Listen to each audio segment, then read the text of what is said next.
Oke,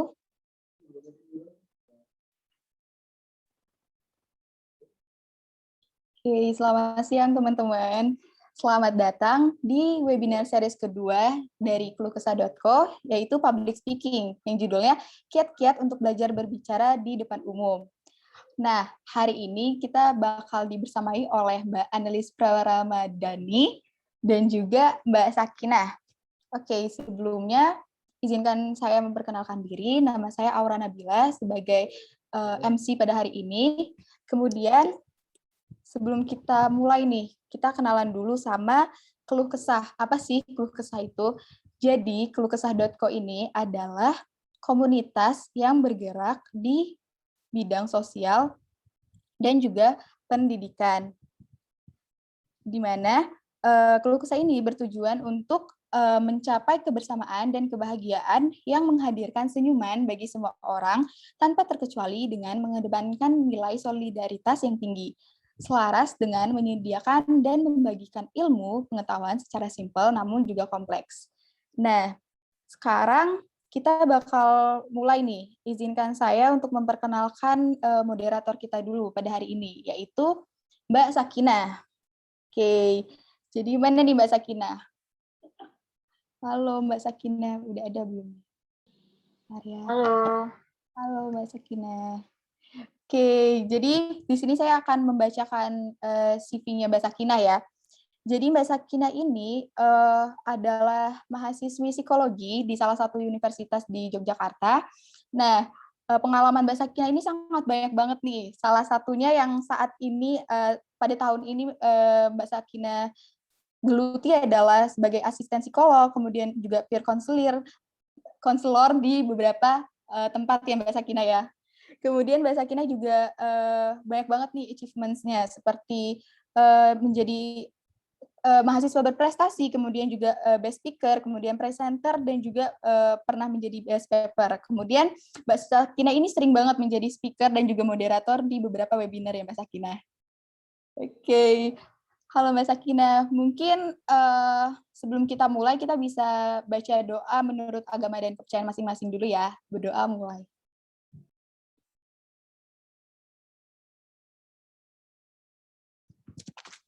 Berdoa selesai. Oke, apa kabar Mbak Sakinah? Baik, Aura apa kabar? Alhamdulillah baik Mbak Sakinah. Oke, mungkin bisa langsung kita mulai aja ya Mbak Sakinah ya. Oke, boleh. Ini kita panggil Mbak Nana ya Mbak ya? Ya, boleh. Oke, dipersilakan Mbak Nana.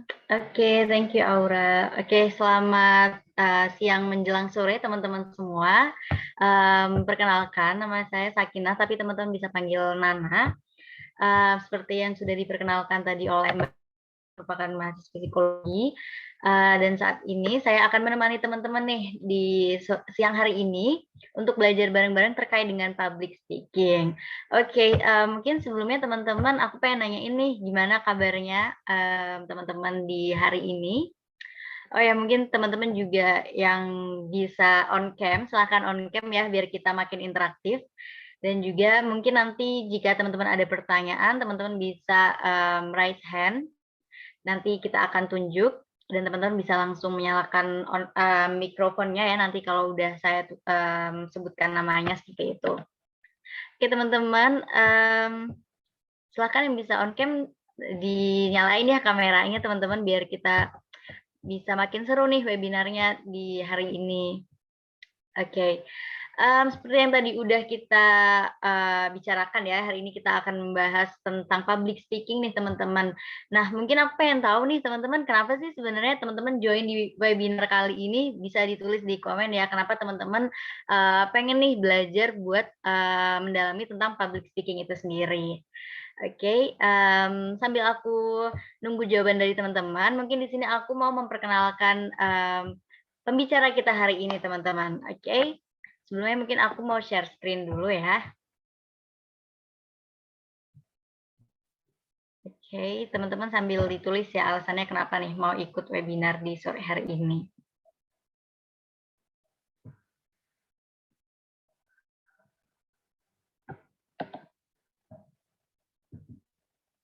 Oke teman-teman, apakah sudah terlihat share screen-annya? Oke. Oke, sudah ya. Jadi teman-teman, hari ini kita akan membahas tentang public speaking bersama seseorang yang pastinya udah ahli banget di bidangnya, yaitu Mbak Enlis Praramadani. Beliau merupakan jurnalis di Liputan 6 SCTV Jawa Timur, teman-teman. Wah, keren banget kan? Oke, aku akan membacakan pengalaman kerjanya nih. Dari tahun 2019 sampai saat ini, beliau merupakan news presenter di PT Surya Citra Televisi SCTV Jawa Timur Branch di Surabaya, Indonesia, di Liputan 6 Pagi Daerah. Nah, lalu di tahun 2019, beliau juga merupakan TV reporter and news presenter di PT Surya Citra Televisi SCTV di Liputan 6, teman-teman. Dan juga di tahun 2017 sampai tahun 2019, beliau merupakan news presenter di PT Indosiar Visual Mandiri di Fokus Daerah. Oke, selanjutnya beliau merupakan lulusan S1 International Program Manajemennya UGM nih, teman-teman. Keren banget kan? Selain itu, beliau juga pernah mendapatkan banyak penghargaan nih, teman-teman. Beliau pernah menjadi awardee di scholarship dan juga menang di beberapa acara perlombaan nih, teman-teman. Selain itu, beliau sering menjadi speaker dan moderator, dan yang pasti nih, teman-teman, beliau juga merupakan seorang public speaking trainer. Jadi nggak usah diragukan lagi ya, teman-teman, kemampuannya untuk melatih kita nih di sore hari ini untuk belajar lebih dalam terkait public speaking. Oke. Tanpa menunggu lama lagi, oke, di sini mungkin teman-teman udah nulis nih, kenapa mau ikutan join nih di webinar sore hari ini. Ada yang bilang pengen belajar bisa ngomong yang baik di depan orang banyak. Oke, benar, bisa nih kita belajar bareng-bareng ya hari ini. Lalu juga alasan saya ikut karena memang dari SMA tertarik untuk mempelajari dunia public speaking. Oke, semoga bisa terpenuhi ya tujuannya. Oke, biar lebih pede ya pas public speaking. Oke, banyak banget nih teman-teman. Oke, karena teman-teman udah nggak sabar ya pengen segera belajar bareng-bareng kita di sini, mungkin kita bisa langsung panggil pemateri kita hari ini.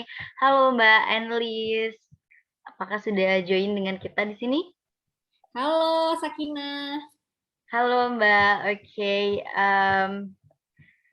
Oke, di sini mungkin bisa langsung mulai aja ya Mbak, silahkan memaparkan materinya, dan teman-teman jangan lupa dijaga semangatnya biar kita belajar bareng sore hari ini. Silahkan Mbak. Terima kasih Mbak Sakina. Halo teman-teman semuanya, apa kabar? Siang-siang gini pastinya masih pada ngantuk ya. Aku pun juga masih terasa ngantuknya, tapi semoga kita semua semangat buat belajar public speaking. Karena ini materi yang seru banget, bukan materi yang berat. Materi yang bisa diaplikasikan dan pastinya dengan banyak latihan, teman-teman juga bakalan lebih jago.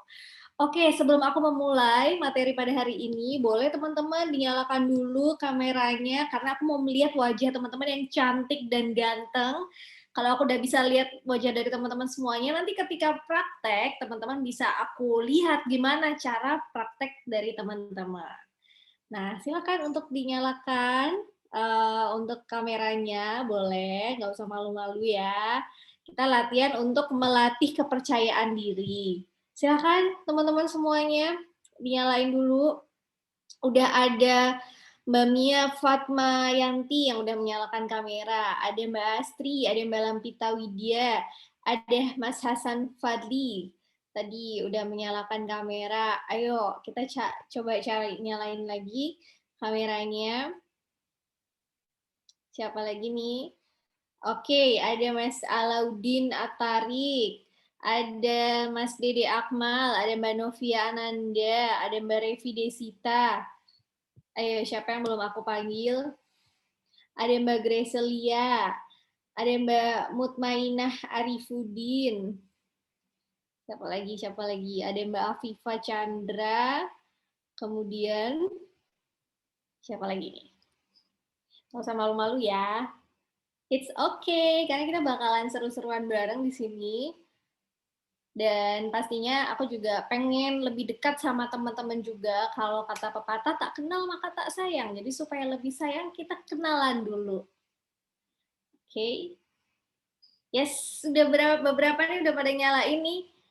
Nah, aku mau tanya dulu nih buat yang udah on cam. Aku penasaran sih sama jawaban teman-teman kenapa teman-teman pengen belajar public speaking. Siapa yang mau kasih tahu dulu nih? Yang mau kasih tahu dulu? Mungkin aku tunjuk kali ya. Mungkin aku bakal mulai dari Mbak Astri. Coba Mbak Astri. Boleh nggak kasih tahu ke kita kenapa Mbak Astri pengen belajar public speaking? Soalnya aku kan kebetulan sarjana psikologi, terus aku lihat sekarang terutama karena pandemi ini banyak banget platform psikologi yang ngadain Instagram Live, webinar segala macam gitu. Jadi aku rasa skill yang perlu aku tambahin di luar psikologi itu public speaking gitu. Jadi supaya bisa mengikuti perkembangan zaman lah, sekarang udah butuh sih kayaknya. Online soalnya banyak. Iya. Terima kasih Mbak Astri udah sharing. Ya. Next, aku mau tanya yang cowok dulu nih. Muhammad Anggasya Adinata. Boleh di-share nggak kenapa kamu pengen belajar public speaking? Kalau saya pribadi mau belajar public speaking itu buat ngelatih aja sih, Kak. Jadi kayaknya penting buat kita di masa depan untuk bisa public speaking supaya kita tuh bisa mengekspresikan sesuatu hal yang kita pikirkan. Menurut saya sih seperti itu. Oke, terima kasih jawabannya. Seru-seru ya jawabannya bermacam-macam. Oke, satu lagi deh, aku mau tanya Sri Saragi. Boleh dijelasin Mbak Sri Saragi kenapa pengen belajar public speaking? Ya, terima kasih Kak. Jadi alasan saya ingin belajar public speaking karena ini merupakan kebutuhan. Kebetulan saya juga mahasiswa di salah satu kampus. Jadi yang namanya public speaking itu sudah menjadi kebutuhan khusus gitu yang harus dikuasai oleh mahasiswa. Terima kasih Kak. Terima kasih Sri Saragi. Jawaban kamu benar banget. Semua orang itu butuh skill public speaking, harus bisa menyampaikan pesannya kepada orang lain, mau itu di depan banyak orang, ataupun hanya di depan manajernya, bosnya, atau bahkan mungkin di depan kelas ya, sama teman-teman yang ada di kelas. Kita bakalan bahas, dan aku bakalan share dulu tentang public speaking. Sebentar ya. Oke. Nah, kita akan belajar tentang skill public speaking. Kenapa sih public speaking itu penting? Ini ada sebuah penelitian membuktikan bahwa sebagian besar perusahaan menjadikan kemampuan public speaking sebagai kriteria tertinggi dalam menilai calon pelamar kerja di perusahaannya. Nanti sumbernya aku bakalan kasih ya di bawah ya. Ini penelitiannya tuh benar banget dan terbukti bahwa memang banyak sekali perusahaan, hampir semua perusahaan itu menilai kriteria calon pelamarnya, calon pekerjanya itu dengan cara bagaimana dia bisa mengungkapkan atau bagaimana dia menyampaikan pesan, menyampaikan informasi, berbicara dengan baik gitu.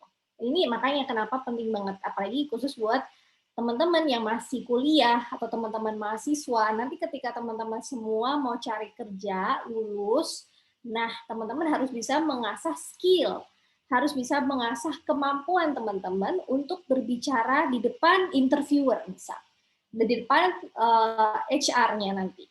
Jadi, di sini kenapa bisa termasuk penting banget. Dan ini aku bakal jelasin singkat aja. Public speaking itu sebenarnya terdiri dari dua, teman-teman, appearance, penampilan kita, dan juga vokal. Ya.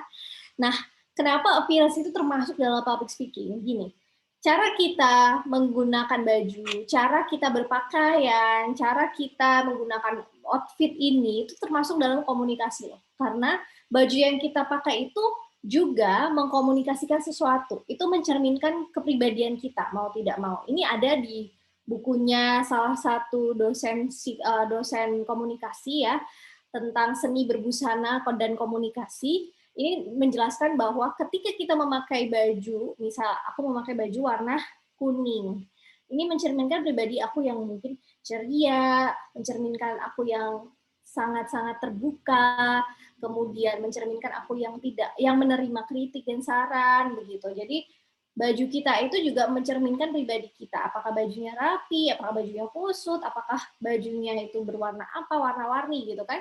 Itu juga pastinya menimbulkan yang namanya kesan. Nah, kesan itulah termasuk dalam komunikasi. Kita udah mulai berkomunikasi loh, mulai menggunakan dengan baju yang kita pakai atau baju yang kita kenakan. Dan yang kedua itu adalah vokal. Vokal itu nanti ada bahasannya luas sekali. Vokal itu adalah produksi suara, teman-teman. Jadi nanti bakalan luas banget pembahasannya. Kita akan mulai dari appearance dulu ya. Selain tadi adalah outfit yang kita pakai atau baju yang kita pakai, ada juga yaitu postur, gestur, dan eye contact.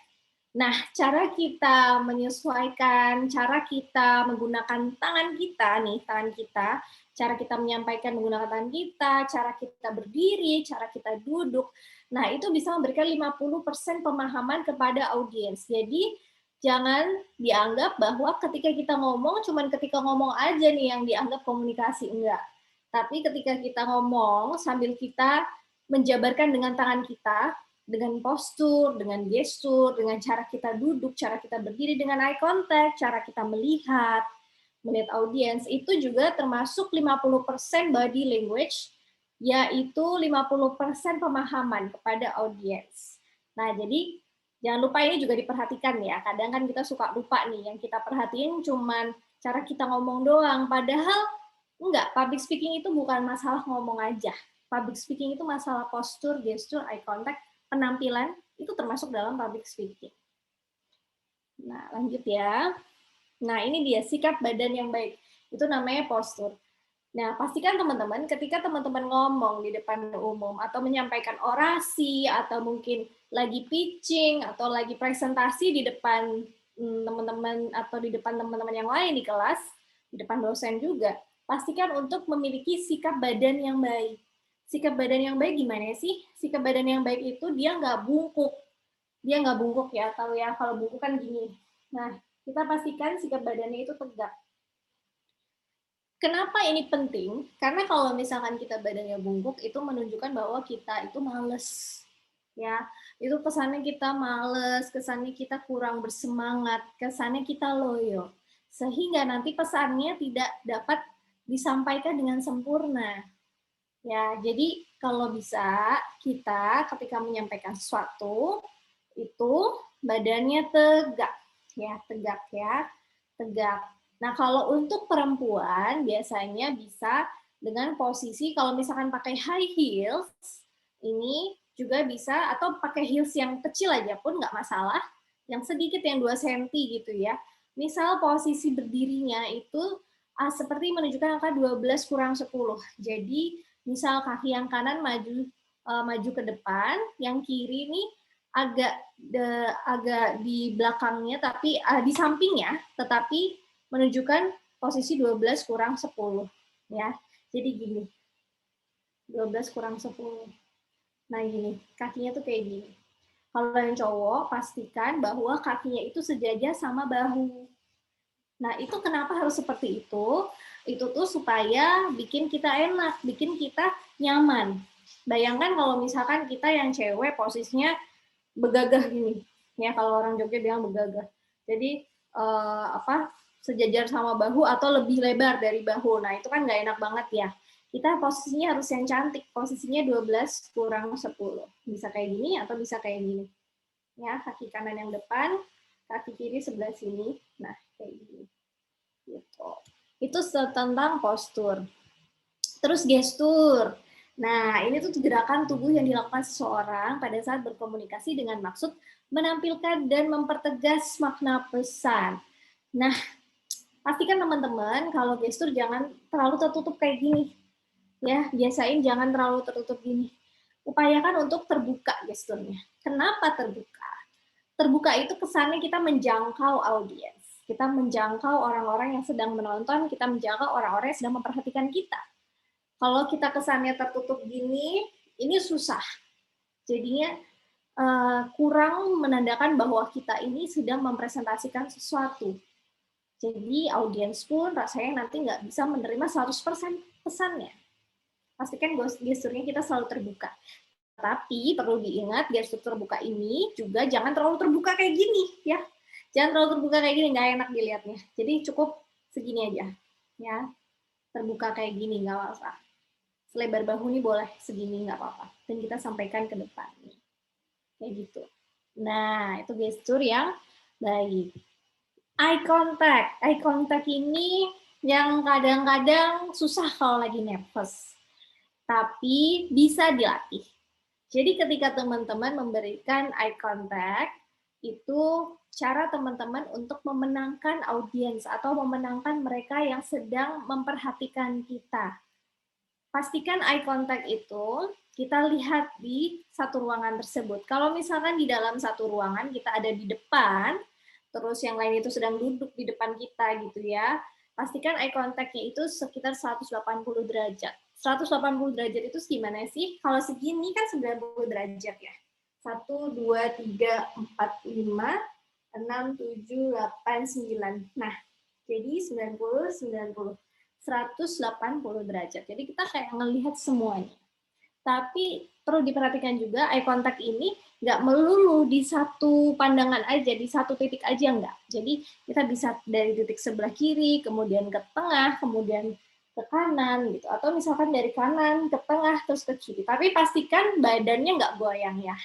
Jadi pastikan kita tetap tegak tapi sambil memberikan eye contact ke segala sisi dan di mana sisi tersebut diisi oleh orang-orang atau diisi oleh audiens yang sedang melihat kita.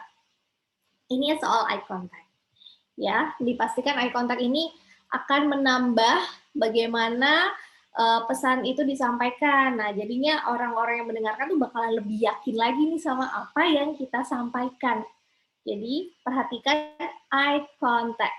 Pastikan matanya juga enggak yang sayu, enggak yang kerip-kerip, tapi matanya yang terbuka, dikasih smiley, smiley, coba kita dikasih smiley sini ya. Jadi rasanya juga lebih enak gitu dilihatnya. Next, kita mau lanjut. Nah, ini kan tadi kita udah bicara soal appearance ya. Sekarang kita mau masuk ke vokal dulu. Vokal itu produksi suara, teman-teman. Nah, ini terdiri dari artikulasi, penyebutan A, I, U, E, O, dan ini harus sesuai dengan apa yang mau disampaikan. Artikulasi itu gini, ketika kita menyebut huruf A, itu kita sebut A, huruf I ya, I, U ya, U, E ya, E, O ya, O. Nah, ini supaya nggak belibet, supaya nggak keserimpet, kita harus sering latihan. Latihannya pakai nafas perut, terus kita latihan O, I, U, E, O. Nah, kita juga memproduksi suara yang suara perut. Kenapa harus suara perut? Karena ketika suara kita itu lebih deep, lebih dalam, itu kesannya adalah lebih mature. Kesannya itu lebih dewasa. Nah, kalau kesannya dewasa gimana? Kalau kesannya dewasa itu berarti kita akan lebih kredibel.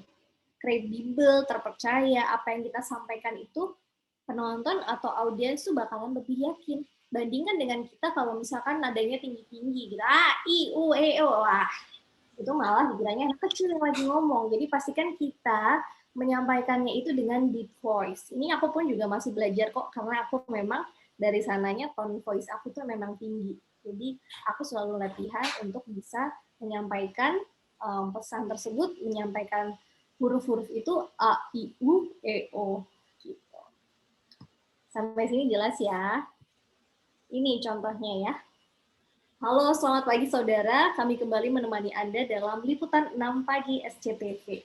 Nah, ini juga perlu latihan sih. Jadi aku pun sampai sekarang masih melatih diri aku supaya pengucapannya itu hurufnya nggak salah. Kayak halo. Halo, selamat pagi saudara. Kami kembali menemani Anda dalam liputan 6 pagi SCTV. Gitu. Selanjutnya, intonasi. Nah, intonasi ini penting banget. Jadi kita kan tinggi rendahnya nada itu kita harus tahu bagaimana pengucapannya.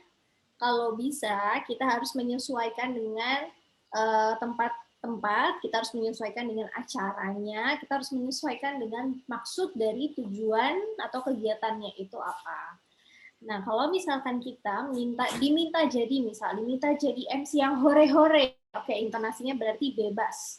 Tapi bukan berarti kita intonasinya naik terus. Kalau intonasinya naik terus, orang yang dengar itu pasti capek. Kalau intonasinya kita kayak selamat pagi semuanya, apa kabar gitu kan, terus habis itu naik, nah kita tuh bakalan dateng ke acara ini ya, itu tuh yang denger bakalan capek. Jadi pastikan intonasi itu kita bikin bervariasi. Misal selamat pagi rekan-rekan semuanya, apa kabar? Semoga dalam keadaan sehat walafiat ya. Wah, seneng banget nih kita masih bisa ketemu lagi di acara. Itu kan kita kasih intonasi. Kita kasih intonasi gitu. Nah, jadi pastikan intonasi itu harus sesuai dengan kegiatan apa yang kita sedang ada di dalamnya.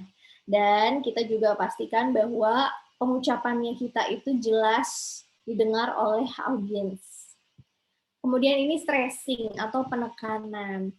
Ada beberapa kata yang perlu ditekan, gunanya adalah untuk menjadi pengingat atau gunanya adalah untuk menggarisbawahi sesuatu, highlighting something ya. Jadi kalau misalkan kita mengucapkan sesuatu, kita pengen orang-orang itu ingat sama hal yang ini, kata yang ini nih. Misal pengen ingat dengan kata proposal atau pengen ingat tentang acara gitu, kita boleh pakai stressing. Contohnya gini, saya mencintaimu sepenuh hati. Saya mencintaimu sepenuh hati. Saya mencintaimu sepenuh hati. Saya mencintaimu sepenuh hati. Nah, ini balik lagi ke kita. Konteks apa yang mau kita bawa, apa sih yang mau kita tekankan dalam penyampaian pesan kita. Di situ ketika kita tahu apa yang mau kita tekankan, boleh langsung kita tekankan. Jadi yang ditekankan itu tidak melulu semua kata, tapi hanya beberapa kata aja yang menurut kita penting untuk diketahui oleh audiens. Itu yang namanya stressing. Terus ini ada frasering. Frasering itu adalah pemenggalan ya. Nah, nggak mungkin kan kita kalau misalkan lagi mengucapkan sesuatu, itu kita tabrak semuanya. Aduh, jangan sampai ya. Kita harus mencoba untuk ada pemenggalan dulu. Misal gini, Gubernur Daerah Istimewa Yogyakarta, Sri Sultan Hamengkubuwono X. Saya tinggal di Kelurahan Catur Tunggal, Depok, Sleman, Daerah Istimewa Yogyakarta. Nah, ini harus selalu kita latih. Gimana sih kita memenggal kata atau memenggal kalimat. Gunanya apa? Gunanya juga sama, supaya yang mendengarkan itu enggak janggal, enggak keliru dalam menerima pesan kita. Bayangkan kalau misalkan kita salah dalam menggunakan pemenggalan ini. Yang ada nanti malah menimbulkan kerancuan sama audiens yang nonton. Gitu. Nah, ini selanjutnya adalah jeda. Pastikan teman-teman juga kasih jeda ketika menyampaikan sesuatu ya. Kalau misalkan kita lagi presentasi, pastikan kita itu tarik nafas. Jangan lupa untuk nafas. Kadang ada nih yang lupa buat nafas. Jadi mau menyampaikan sesuatu kayak wah, itu udah kayak kereta api gitu ya, lewat-lewat aja, nggak ada jedanya. Padahal kita butuh yang namanya jeda untuk memberikan waktu. Dan pastinya jeda ini juga membantu kita dalam menyampaikan pesan tersebut. Kalau jedanya nggak dipakai, otomatis bingung nanti yang nonton ya. Terus habis itu tempo. Temponya itu seperti apa? Temponya itu tempo yang sedang, tempo yang cepat, apa tempo yang melambat. Kadang kalau misalkan di media-media gitu ya, perusahaan media gitu, perusahaan berita, kadang tuh memang ada presenter atau news anchor yang temponya itu agak cepat. Tetapi walaupun cepat, artikulasinya tetap jelas. Jadi nggak kedengarannya nggak bikin capek. Nah, itu tetap bisa dilakukan ya. Tetapi ada juga yang temponya itu melambat, nggak melambat sih, tapi sedang-sedang aja ya. Temponya itu medium. Sehingga dengan tempo medium ini diharapkan penonton di rumah atau nanti mungkin ya audiens yang melihat kita itu juga bisa mengikuti tempo kita. Kalau ada yang mau dicatat juga kan bisa nyatet dengan benar gitu. Apa ya tadi ya catatannya ya gitu. Jadi pastikan kita juga punya tempo yang baik. Tempo yang baik. Nah, ini harus ada latihannya juga teman-teman. Nggak mungkin langsung sekali jadi, itu susah banget. Jadi kita harus selalu melatih tempo kita ketika berbicara. Latihan aja mungkin sama teman sendiri kalau ngobrol tuh kayak gimana gitu ya. Atau misalkan lagi mau beli bakso gitu ya, aduh ini puasa-puasa tapi ngomongin bakso, contoh aja. Kalau misalnya mau beli bakso gitu, Bang, bakso 2 mangkok ya Bang, kan ada temponya tuh. Jadi kita tuh bisa ngelatih dimanapun kita berada, nggak mesti kita harus berada di depan orang langsung, di depan orang-orang banyak langsung, tetapi ketika kita lagi sama teman, ketika kita sedang beraktivitas pun, kita juga bisa melakukan tempo tersebut. Jadinya kalau misalkan kita melakukan sehari-hari, kita mulai terbiasa dengan tempo dan cara kita menyampaikan pesan. Seperti itu ya.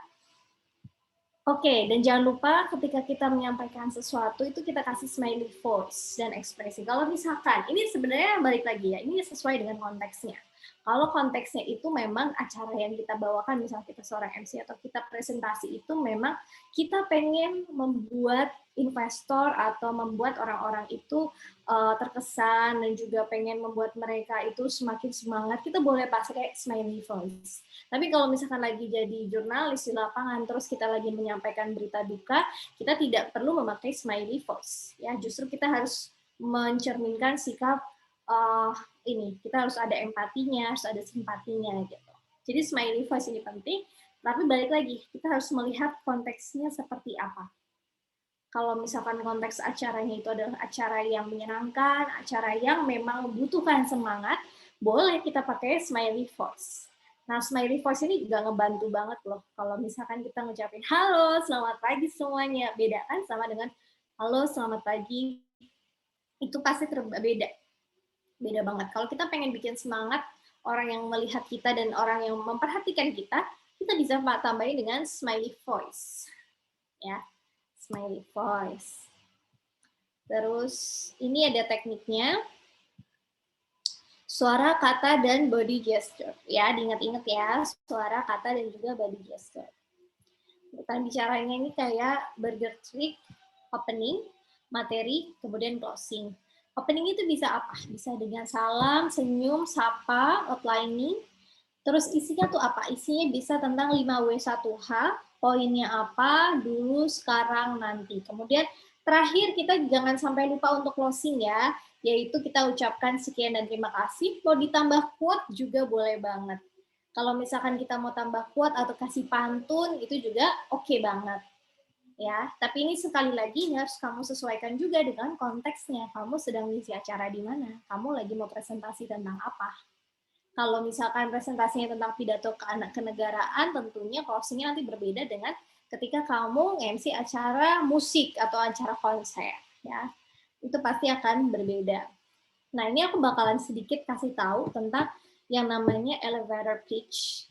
Ini ketika teman-teman nanti misalkan mau bekerja di suatu perusahaan, kemudian pengen pitching ide, atau teman-teman ini punya ide bisnis yang bagus banget dan pengen menyampaikan ke investor atau ke atasannya teman-teman.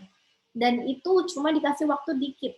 Karena atasannya teman-teman itu nggak ada waktu buat mendengarkan teman-teman lama gitu. Jadi waktunya itu hanya terbatas, kayak cuma sekitar 2 menit atau 3 menit. Ini teknik yang bisa teman-teman pakai ya, namanya elevator pitch. Nah, teknik elevator pitch ini bisa digunakan di situasi yang tadi aku bilang ya. Nah, kenapa sih namanya elevator pitch? Karena itu tuh kayak sedikit singkat, tapi mampet gitu. Singkat tapi full sama poin-poin yang mau disampaikan. Jadi benar-benar itu tuh padat ya informasinya. Dan kita akan buat semenarik mungkin. Gimana sih penyampaiannya elevator pitch nih? Ini adalah formula dari Dr. Frank Dickman dari University of Chicago Press. Kita akan mulai dengan STAR, Chain, and Hook. Kita mulai dari yang STAR terlebih dahulu ya. Oke, STAR itu the big idea. Teman-teman bisa memulai idenya dengan sesuatu yang menarik. Nah, ini sesuatu yang menarik ini harus yang nendang banget deh pokoknya. Harus yang positif dan nendang banget. Nah, setelah itu chain. Chain itu apa sih? Kalau teman-teman udah ngasih tahu informasi yang nendang banget ini, pasti kan teman-teman juga mendukungnya atau teman-teman membekali informasi tersebut dengan fakta, dengan source, dengan alasan. Jadi ada supporting facts-nya. Contohnya faktanya itu berdasarkan sumbernya, misal jurnal dari mana, atau mungkin dari media mana, itu bisa dikasih. Nah, hook itu apa? Hook itu call into action. Jadi, misalkan teman-teman semua udah selesai menyampaikan ide teman-teman, nah teman-teman pengen nih investor atau orang-orang yang nonton ini bergabung menjadi menjadi bagian dari teman-teman. Nah, teman-teman bisa kasih powerful call to actions. Jadi kayak, jadi gimana nih? Jadi gimana? Apakah mau bergabung ke dalam suatu perubahan besar yang ada? Misalnya kayak gitu. Contohnya adalah kayak gitu. Ini aku akan mengkasih contohnya. Start. Ini kasih ide yang punchy, kalimat yang menarik. Misalnya gini, teman-teman ini punya ide bisnis. Terus teman-teman lagi presentasi di depan investor. Bisa dimulai dengan gini, dimulai dengan pertanyaan. Pernahkah teman-teman merasa kesulitan mengambil nomor antrian di rumah sakit? Untuk menjawab itu semua, saya akan perkenalkan sebuah aplikasi yang saya dan juga tim kembangkan. Namanya adalah Andrio. Nah, ini udah menarik ya, kayak, punya aplikasi namanya Andrio. Wah, boleh juga, karena kan biasanya kita memang bener kan, ketika ngambil nomor antrian di rumah sakit itu nunggunya lama banget. Sedangkan kita pengennya tuh cepet aja. Nah, ini kan berarti udah dijelaskan ada permasalahan, ada solusinya, dan dibikin menarik. Selanjutnya gini, C, menjelaskan fakta, manfaat serta informasi yang buat klien, kita jatuh cinta dengan ide. Misalkan, menurut data Persi, Perhimpunan Rumah Sakit Indonesia, sebanyak 2.560 rumah sakit tidak memiliki sistem online yang terintegrasi, sehingga antrian membludak dan tidak tertata. Kayak udah ada source-nya, dan ada supporting facts-nya, terdukung dengan adanya data ini. Ternyata memang benar, banyak yang rumah sakit yang nggak punya sistem online yang terintegrasi, jadinya antriannya membludak dan tidak tertata. Terus di sesi penutup ini, audiens kita call action buat ngajak melakukan sesuatu yang menjadi tujuan presentasi kita. Misal, Bapak dan Ibu, saat ini Indonesia memiliki ribuan rumah sakit yang tidak memiliki sistem antrian online. Oleh karena itu, potensi bisnis pada aplikasi ini sangatlah besar. Saya mengajak Bapak dan Ibu untuk bergabung dalam tim kami sebagai investor. Nah, langsung tuh kena di situ. Jadi ketika kita udah menyampaikan itu kan orang bakalan penasaran, ini apa sih? Aplikasi apa sih? Kok kayaknya menarik banget ya. Ternyata berdasarkan data juga seperti itu. Itu adalah waktu 3 menit atau sekitar 3 menit ya, kurang lebih waktu yang dibutuhkan untuk presentasi. Nah, nanti selanjutnya kita bisa jelasin lebih lebar, panjang lebar lagi kalau misalkan di 3 menit pertama itu kita sudah berhasil mengambil hati audiens atau mengambil hati investor. Atau ini bisa diterapkan di dalam persoalan manapun deh, dalam mungkin skripsi, mau ngomong sama dosen nih misal gitu ya, tapi kita juga pasti disesuaikan konteksnya ya. Kemudian kalau misalkan teman-teman juga gabung MLM dan pengen orang lain join juga, nah itu teman-teman juga bisa kasih 3 teknik ini, 3 menit ini. Insya Allah berhasil ya, mudah-mudahan ya, karena ini juga salah satu teknik yang oke dan bisa diaplikasikan. Nah, ini kalau misalkan mau follow up, itu kita kasih jeda waktu terlebih dahulu, kemudian lusa baru dihubungi, dan kita harus menjaga etika ketika menghubungi kapan, waktu, situasi yang tepat. Jangan lupa untuk ngomong maaf dan terima kasih. Dan pastikan juga bahasa email dan komunikasi langsung itu pastinya berbeda ya. Jadi kita harus menyesuaikan seperti apa. Gitu. Nah, sekarang adalah saatnya membuat latihan. Ini beberapa quote ya untuk menutup presentasi aku pada siang hari ini, siang menuju sore tentunya ya.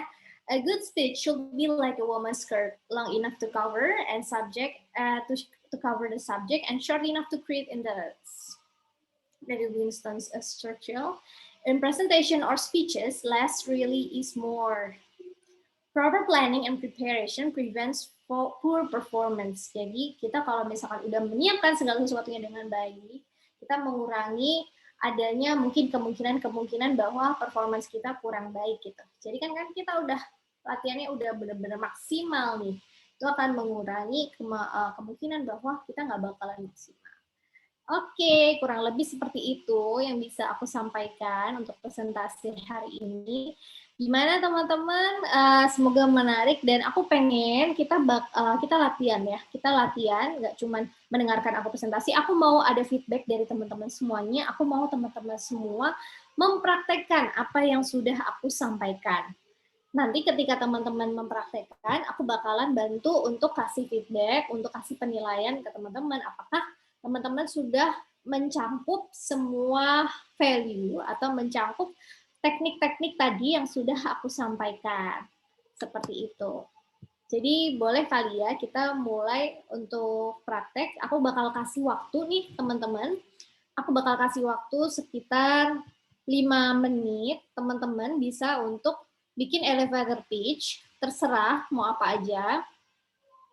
Elevator pitch-nya ini ada start, chain, dan juga hook. Teman-teman bisa ceritanya teman-teman mau mempresentasikan sesuatu, entah ke dosen lah, entah ke investor, atau entah ngajakin teman untuk join bisnis lah, atau apapun. Kemudian teman-teman memulai memberikan idenya dengan 3 teknik ini. The big idea, series of event, kemudian hook. Nanti kalau sudah, aku bakalan minta teman-teman buat presentasi ya. Hanya 5 menit aja. Silakan teman-teman 5 menit ini dipakai untuk membuat narasi atau membuat presentasi yang nanti bakalan teman-teman sampaikan. Ini ya contohnya ya, ini nggak aku close supaya teman-teman bisa ngelihat contohnya.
Oke, mungkin sambil nunggu teman-teman di sini yang lagi latihan ya teman-teman. Jadi bisa dipersiapkan nih teman-teman buat kita di sini belajar bareng-bareng nih sama ahlinya. Jadi teman-teman silahkan gunakan kesempatan ini sebaik mungkin karena nanti bakal di feedback nih sama Kak Ainulis kurang apa atau harus apa yang harus diperbaiki seperti itu. Jadi silakan disiapkan sebaik mungkin presentasinya ya teman-teman. Semoga nanti ke depannya teman-teman bisa belajar nih, berarti ke depannya aku harus seperti ini, harus seperti apa yang ditambahkan atau apa yang mungkin harus dikurangi seperti itu ya Kak Enelis ya. Iya. By the way, terima kasih banyak Kak tadi presentasinya insightful banget, terutama tadi terkait dengan hal-hal yang perlu diperhatikan nih dalam proses public speaking. Ternyata nggak cuman gimana cara kita ngomong, tapi juga terkait dengan appearance atau penampilan kita ya Kak ya. Itu juga penting banget. Mungkin ini berkaitan dengan first impression mungkin ya ketika kita tampil di depan banyak orang dan penampilan kita itu tidak apa ya, impresi ke orang lain itu nggak baik, mungkin orang lain juga keburu turun gitu ya minatnya dengan apa yang akan kita sampaikan gitu mungkin ya Kak? Benar, setuju banget. Jadi itu salah satu impression-nya kita yang kita juga berkomunikasi gitu lewat baju yang kita kenakan, lewat outfit yang kita kenakan itu kita juga berkomunikasi.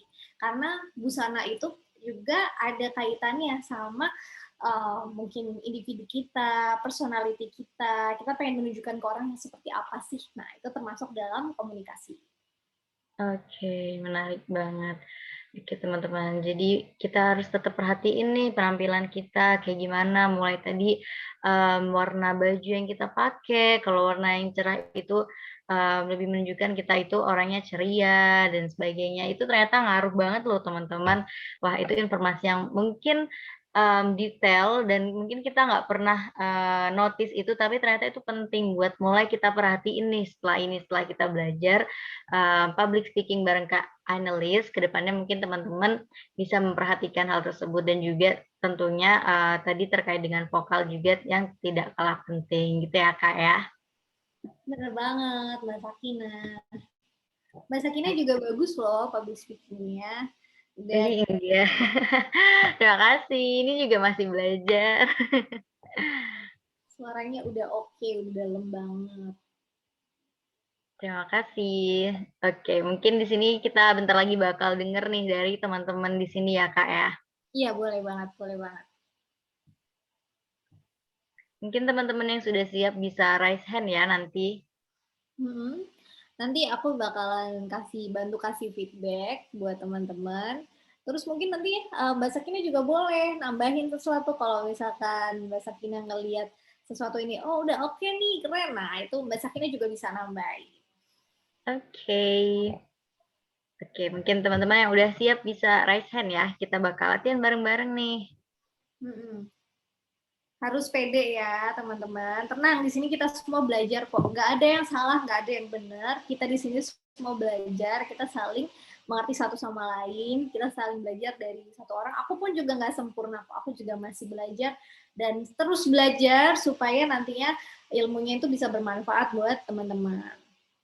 Benar banget. Udah ada yang siap kah? Atau kita tunjuk aja? Jangan deh kalau ditunjuk, mending ini aja deh. Harus dari kemauan hati yang terdalam. Benar. Ayo teman-teman yang udah siap bisa langsung raise hand ya. Coba aku stop share dulu.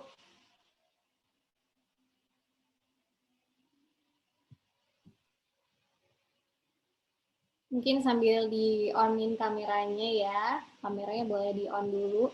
Jadi kita bisa ngeliat nih gesturnya seperti apa.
Oke, mungkin untuk mempersingkat waktu kita tunjuk aja kali ya, Kak.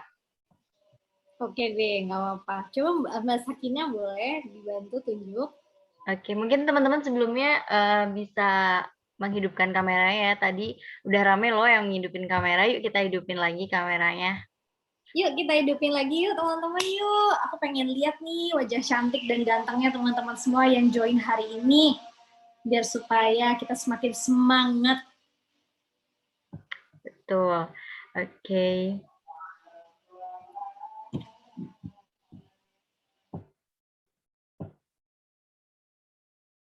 Mungkin Mbak Astri udah siap buat presentasinya? Aku sebenarnya belum siap, soalnya tadi aku lupa yang 3 poin tadi itu apa aja. Oh, oke. Aku bantu share screen ya. Coba mungkin secara singkatnya. Oke, ini yang singkat.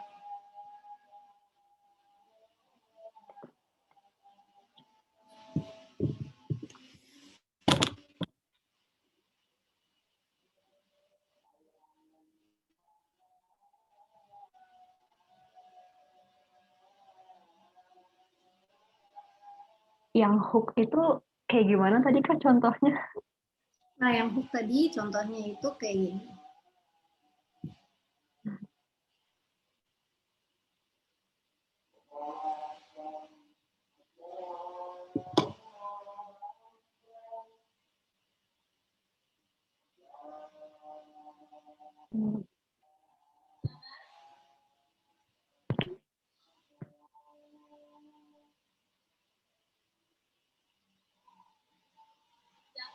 Hari ini mengisi materi public speaking dengan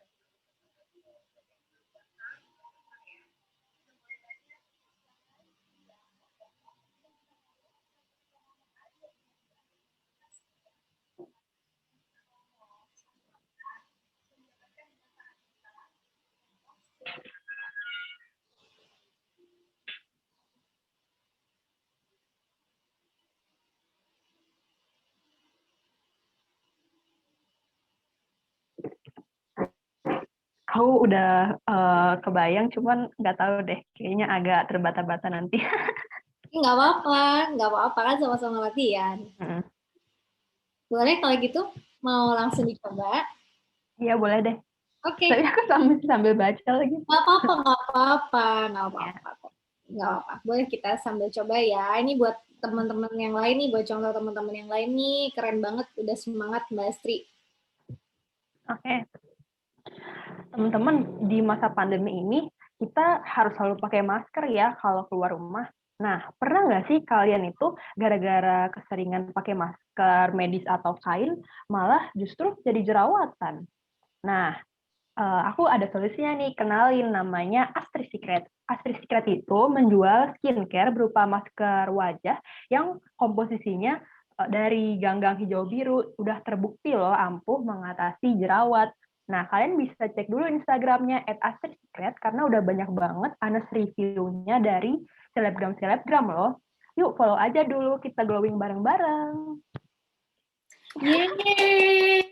Keren banget. Mbak Astri keren banget ya. Pertama karena udah menyampaikan, udah berani loh untuk speak up, udah berani untuk memberikan contoh yang pertama. So, I appreciate your effort gitu. Jadi keren banget. Mungkin yang perlu aku tambahkan ini sih Mbak Astri. Tadi udah oke banget karena udah pede ya, pedenya oke. Terus mungkin yang mau ditambahkan adalah eye contact aja kali ya. Karena tadi mungkin kan masih sambil baca, nggak apa-apa Iya, sih. masih sambil baca. Nggak apa-apa. Tapi sesekali kalaupun kita sambil baca, boleh kita sambil lirik-lirik dikit nih ke kamera gitu. Jadi kita ya ada bacanya, terus sambil kita ngelihat ke kamera, ngelihat audiens gitu, biar eye contact-nya juga bisa kita pakai, kita maksimalkan. Tapi aku suka banget untuk suaranya juga udah oke, intonasinya juga aku suka, kemudian smiley voice-nya udah dapet, pokoknya produksi suara Mbak Astri udah oke banget menurut aku ya. Udah oke banget. Mungkin nanti ditambahin lagi di bagian eye contact sama ditambahin bagian gesturnya aja. Karena tadi kan kayak kesannya mungkin masih agak malu ya. Dan karena juga sambil baca kan, jadi memang agak susah. But overall oke. Mbak Sakina mungkin mau nambahin Mbak Sakina. Oke. Kalau dari aku sama sih seperti yang tadi disampaikan Kak Enelis tadi, sempat kayak waktu ngomong gitu ya, matanya tuh kayak ngeliat ke atas kayak gitu. Jadi mungkin kedepannya bisa lebih diperbaiki lagi eye contact-nya dan juga gesturnya mungkin bisa yang lebih open lagi gitu ya Kak Enelis ya mungkin ya. Ini tuh aja dari aku, tapi overall udah oke banget. Terima kasih sudah mau memberikan contoh buat kita semua Kak Astri. Iya, sama-sama. Terima kasih ya Mbak Astri. Oke, next siapa nih yang mau ngasih contoh juga, yang mau presentasi juga, kasih elevator pitch, silahkan. Boleh Mbak Sakina, mungkin Mbak Sakina tunjuk aja kali ya. Oke, mungkin siapa ya, teman-teman adakah yang mau on cam mungkin ya, biar kita bisa makin interaktif?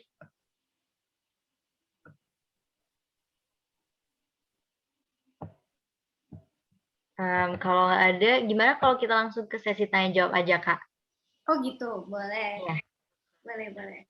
Oke, teman-teman, sambil mungkin nanti ke depannya ada yang mau gitu ya, nyoba buat ngomong lagi, kita masuk ke sesi tanya jawab ya. Jadi buat teman-teman yang mau tanya, bisa langsung raise hand. Mungkin ada pertanyaan nih terkait tadi public speaking-nya gimana, yang baik dan benar. Mungkin tadi masih ada unek-unek nih yang pengen ditanyain, teman-teman bisa langsung raise hand dan menanyakan langsung nih ke expertnya gitu. Oke teman-teman, kita tunggu ya pertanyaannya. Bisa raise hand, kalaupun memang belum bisa buat raise hand atau on cam dan on mic, bisa lewat chat juga nggak apa-apa. Gitu. Kita tunggu ya. Oke. Mungkin sambil nunggu pertanyaan dari teman-teman nih Kak, mungkin aku pengen tanya terkait dengan apa sih yang mungkin harus kita lakuin gitu ya ketika kita lagi ngomong di depan banyak orang, tapi kita itu nggak sengaja melakukan kesalahan gitu, entah salah menyebutkan nama atau ya kesalahan-kesalahan kecil seperti itu. Nah, kita harus bersikap seperti apa sih Kak? Nah, kalau itu banyak banget sih sebenarnya cara kita untuk seperti mengkoreksi. Ada yang mengkoreksi, ada banyak sih. Ada caranya mengkoreksi, membiarkan, kemudian nanti dikoreksi di akhir tuh juga ada. Tergantung kita mau pakai cara yang mana nih. Kalau misalkan kita merasa nyaman untuk langsung mengkoreksi, nggak apa-apa. Kita bisa menyebutkan dengan maaf, maksud kami, gitu. Atau misalkan kita salah nih nyebut, mau bilang gini, Assalamualaikum warahmatullahi wabarakatuh. Marilah kita mengawali kajian kita hari ini dengan mengucapkan hamdalah. Salah, maksudnya basmalah. Tuh kan, pada ketawa, berarti kita harusnya mengucapkan basmalah. Aduh, lagi nggak konsen nih, gitu. Kan kita sebenarnya bisa kayak gitu. Kita bisa mencari cara-cara seperti itu. Atau bisa menggunakan dengan seperti ini. Misalkan, marilah kita mengawali kajian kali ini dengan mengucapkan basmalah terlebih dahulu. Misalkan mengucapkan hamdalah terlebih dahulu. Maaf, maksud kami basmalah. Gitu. Itu bisa. Itu salah satu yang dicontohkan sama produser aku dulu, namanya Kak Maya. Kak Maya itu juga menjelaskan seperti itu. Jadi bisa dikoreksi di awal, atau ya bisa dikoreksi dengan mengucapkan kata maaf, atau misalkan kita mau koreksi sedikit sambil kasih sedikit bercanda, misalkan konteksnya acaranya nggak serius-serius banget, itu juga boleh. Atau mungkin kita kayak lupa, jadi kita kayak dibiarin aja, baru nanti setelah terakhir maksud kami tadi adalah, itu juga nggak apa-apa. Jadi ada 3 cara. Bisa kita pilih tergantung dengan konteksnya, situasi kita sedang berada di mana. Gitu.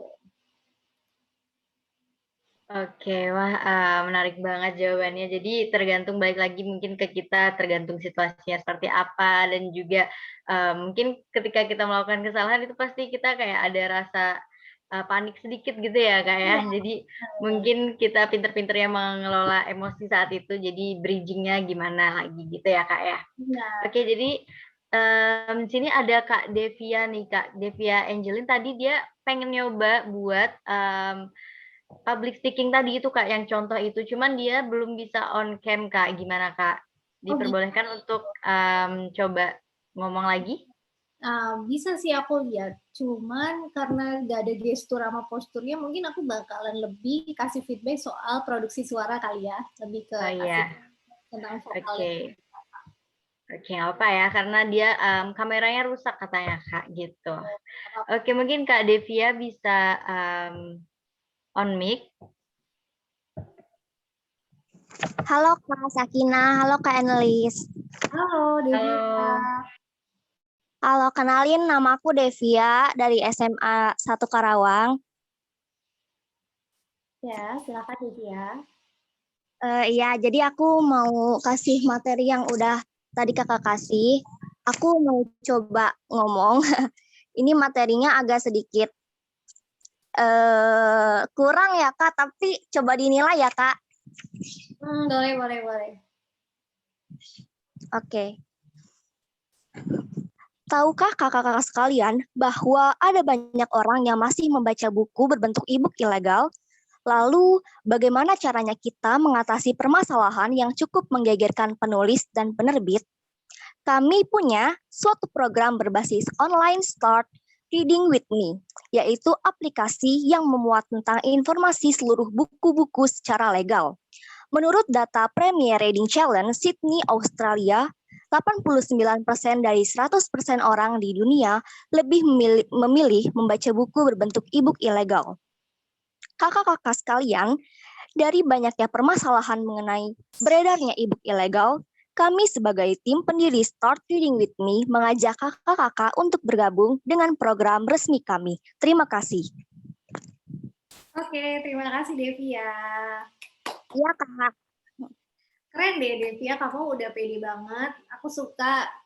Dan jarang ya, susah banget kita untuk mengumpulkan kepercayaan diri atau meningkatkan kepercayaan diri itu susah banget. Dan aku rasa Devia kamu sudah punya rasa pede itu. Ya, dan itu harus kamu asah terus ya.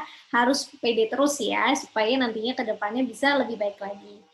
Oke, kalau aku pribadi, aku suka dengan materi kamu ya soal e-book tadi. Kemudian kalau untuk dari sesi pemaparan, untuk produksi suara, kamu juga sudah menurut aku untuk secara intonasi kamu sudah ada oke lah. Intonasi kamu udah oke dan kamu juga menggunakan smiley voice. Terus ada jedanya juga ketika ngomong.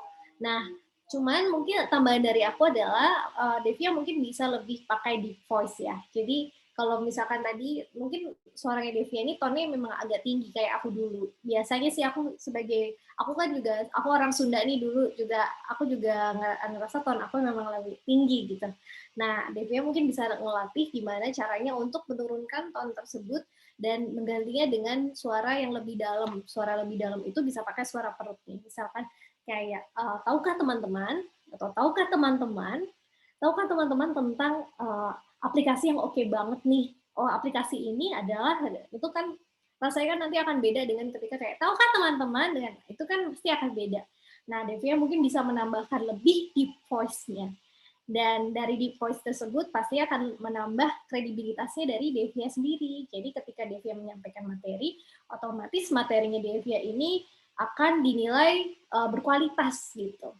Kalau dari aku sih tambahannya itu aja, tapi overall Devia kamu udah oke banget, udah pede ya, pedenya ada, smiley voice-nya ada, tinggal dilatih terus, diasah terus. Mungkin nantinya kamu juga bisa ikutan lomba news anchor atau lomba news presenter competition, nantinya kalau misalkan ada lomba-lomba, Devia juga bisa ikut karena intonasinya ini masih oke banget untuk diasah. Oke, itu aja sih dari aku. Mungkin ada yang mau ditambahkan dari Mbak Sakina? Oke, thank you Devia. Kalau dari aku udah cukup banget. Aku apresiasi banget nih merasa percaya dirinya Devia tadi.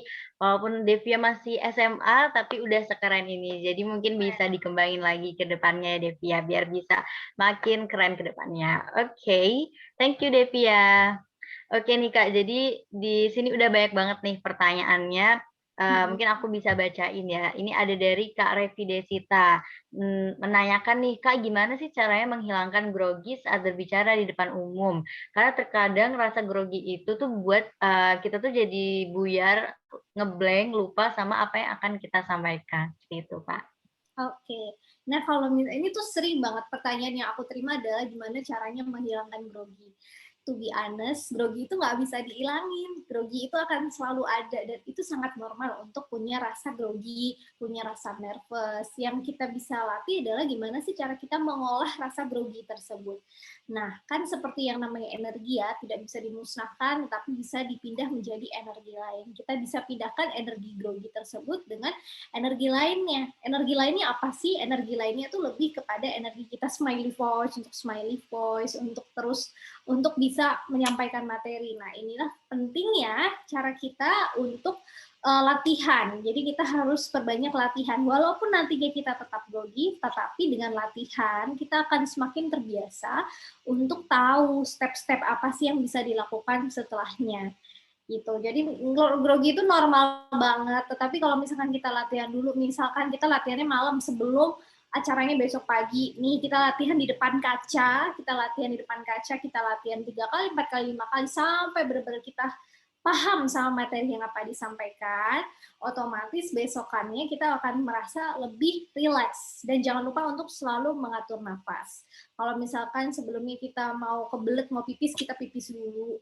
Kalau misalkan kita lapar belum makan, kita makan dulu. Jadi hal-hal yang istilahnya jasmani itu kita penuhi terlebih dahulu ya untuk mengurangi intensitas grogi tadi.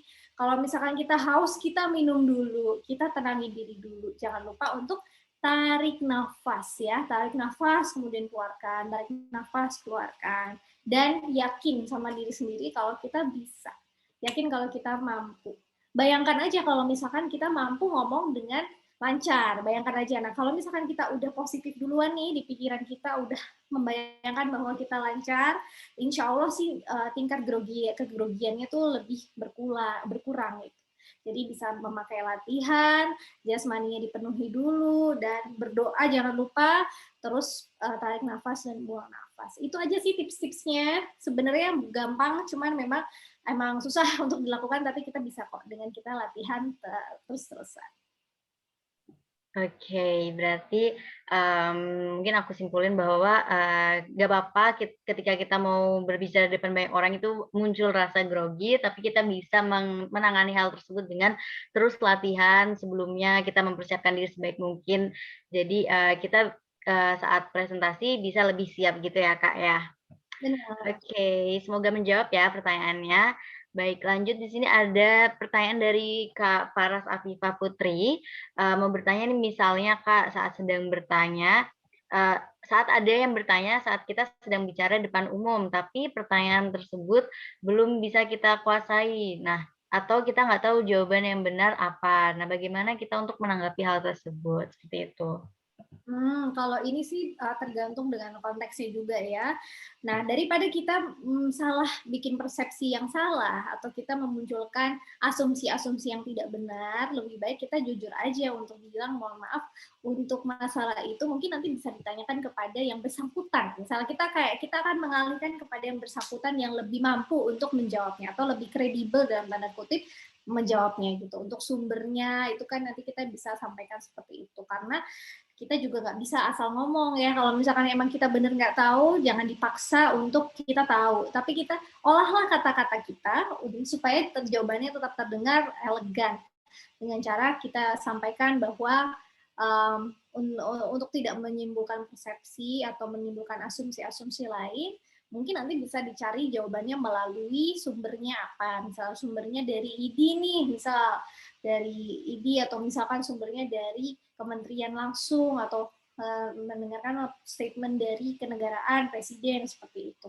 Mungkin bisa ditambahin ke situ sih.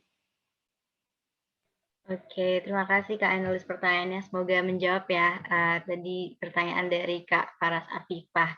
Oke, karena keterbatasan waktu nih, mungkin ini pertanyaan terakhir kita di webinar kali ini. Ada pertanyaan dari Kak Agnes Regita yang menanyakan, saya ingin bertanya, Kak, bagaimana cara kita mengatasi saat kita berbicara itu supaya tidak terlalu medok, dan bagaimana supaya kita berbicara tidak belibet. Nah, mungkin di sini kasusnya terkait dengan aksen ya, ketika berasal dari suatu daerah, terutama yang Jawa Tengah gitu ya, jadi agak medok gitu. Nah, gimana untuk melatih hal tersebut dan juga biar kita ngomongnya tuh nggak belibet, Kak. Nah, seperti apa?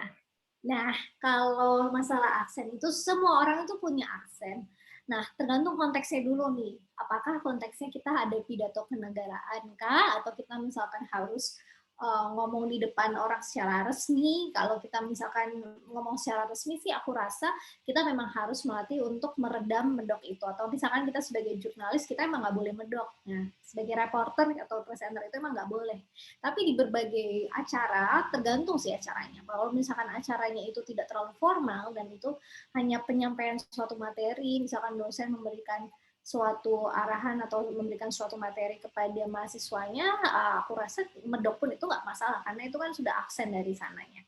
Jadi tergantung konteksnya ini seperti apa. Tapi kalau kita melatih supaya nggak medok, kita tuh bisa latihan, ya kita harus banyak-banyak latihan. Cara latihannya itu seperti apa sih? Cara latihannya mungkin kita sambil nontonin presenter-presenter TV, misalnya kayak di Liputan 6 gitu, kita lihat bagaimana sih pengucapannya, intonasinya, kemudian bagaimana sih penyampaian pelafalannya. Mungkin kalau medok itu kan biasanya tuh beratnya itu di huruf B sama huruf D, kalau nggak salah sih, B, kayak bantul itu kan kayak B-nya lebih berat. Mungkin kita bisa lebih tipisin di sana. Kalau misalkan huruf B sama huruf D itu lebih berat, kita tipisin sedikit. Jadi kayak misalkan ngomong bantul atau kayak lebay gitu ya. Itu kita lebih tipisin gitu, lebay gitu. Jadi latihan pelan-pelan di huruf-huruf yang terkesannya tuh bikin kita medok. Misal huruf B atau huruf D itu kita bisa latih supaya pengucapannya lebih tipis di situ. Itu perlu latihan juga dan itu nggak masalah kok. Yang penting itu bisa dilatih. Gitu.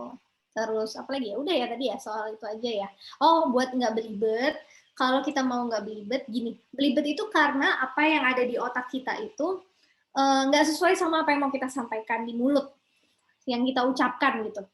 Jadi kita mau di otak itu kita misalnya mau menyampaikan apa, di mulut itu keluarnya beda, itu belibet, jadi nggak sinkron. Nah, caranya supaya nggak belibet, kita harus mensinkronkan apa yang ada di pikiran kita sampai sama apa yang di mulut kita. Jangan mulut duluan keluar, tapi otaknya belum proses, sehingga kita nanti jatuhnya belibet. Jadi pastikan kita udah memproses terlebih dahulu informasi apa sih yang mau kita sampaikan. Kalau kita udah full memprosesnya, baru tuh kita sampaikan. Gitu. Jadi kita udah tahu, oke, aku mau menyampaikan ini. Nah, itu otomatis kita jadinya nggak belibet. Oke, terima kasih Kak Enulis atas jawabannya. Semoga menjawab pertanyaan dari Kak Agnes ya. Jadi sebenarnya ketika mungkin aku bisa simpul sedikit, ketika kita mau bicara di depan banyak orang, hal yang paling penting untuk kita persiapkan adalah latihan.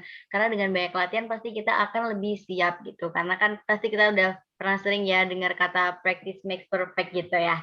Jadi teman-teman jangan pernah capek untuk latihan, karena percaya deh usaha kita tidak akan pernah mengkhianati hasil. Oke. Mungkin Kak Enulis sebelum aku balikin ke MC, Kak Enulis bisa kasih closing statement nih buat teman-teman di sini. Oke, teman-teman semuanya, semua orang itu bisa berbicara, dan berbicara itu nggak doang, ngomong itu nggak doang. Ya, jadi berbicara itu tuh penting banget untuk menyampaikan apa yang ada di pikiran kita atau materi apa yang kita sampaikan untuk orang lain supaya bermanfaat ilmunya atau supaya bermanfaat informasinya. Jadi jangan pernah takut untuk mencoba, teruslah belajar. Kita tuh bisa kok melatih cara kita mengucapkan sesuatu, melatih artikulasi, melatih vokal, melatih gestur dan postur. Jadi teruslah belajar. Aku yakin teman-teman semua di sini bisa jadi public speaker yang hebat. Oke, terima kasih Kak Enulis. Mungkin aku di sini sebagai moderator mengucapkan terima kasih sebanyak-banyaknya buat teman-teman yang udah semangat buat ngikutin webinar dari awal sampai akhir. Mungkin walaupun lagi puasa gitu ya, tapi tetap semangatnya dijaga, luar biasa banget. Aku apresiasi banget. Dan juga mungkin sebelumnya ketika aku menjadi moderator gitu ya, ada salah kata maupun perbuatan, aku sekali lagi mohon maaf.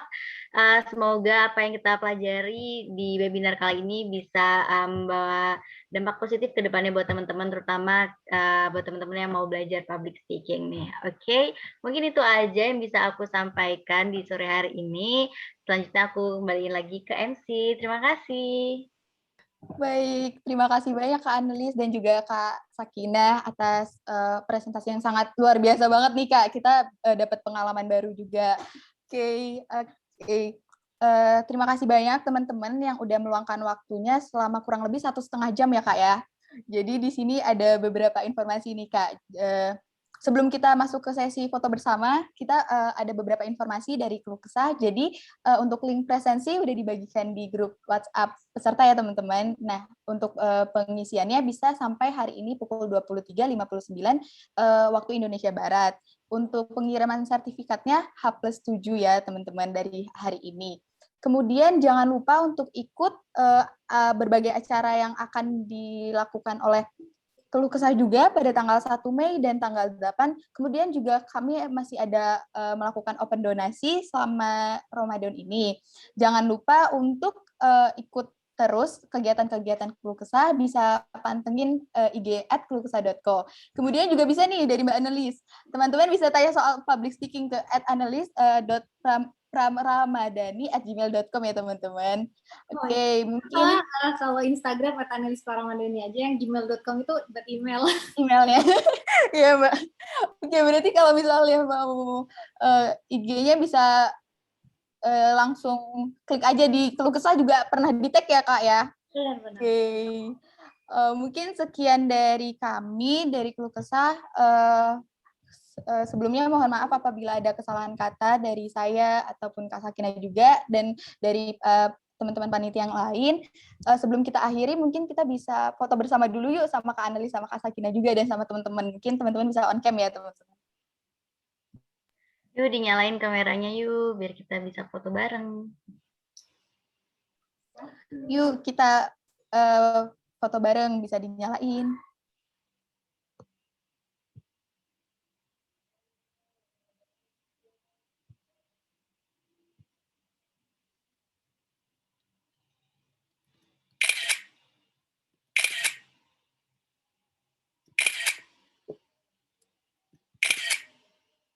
Oke, teman-teman. Yuk, ditunggu ya. Oke, jadi di sini ada 3 slide nih, kakak-kakak dan teman-teman. Jadi, bisa ditahan terus nih senyumnya, karena kita nggak tahu nih di slide keberapa. Oke, kita mulai ya. 1, 2, 3.